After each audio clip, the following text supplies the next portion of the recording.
Bagay sa pamilya naman namin tol, kanya-kanyang account kami. Like, diskarte mo yan, diskarte ko to. Yan, si nanay, iba rin diskarte niya. Ganun kami. Pero ano kami, solid kami na pamilya. Masasabi kong solid. Hindi kami lagi nagsasama. Wala kang makikitang picture namin na magkakasama kami ng Christmas eh. Tsaka New Year, wala kaming ganung family picture. Pero yung relationship namin, parang lagi kami magkakasama. Pero hiwa-hiwalay talaga Parang kami. wala kayo naging sama ng loob kasi Meron, wala nagkakainisan kami, nagkakaaway kami. Okay. Pero yung relationship namin, kahit malalayo kami sa isa't isa, solid talaga. Na pag nagkita-kita kami, kala mo hindi kami naghiwalay ng matagal. Yun ang maganda sa pamilya ko eh.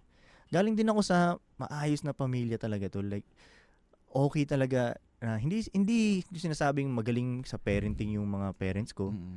Okay lang din naman.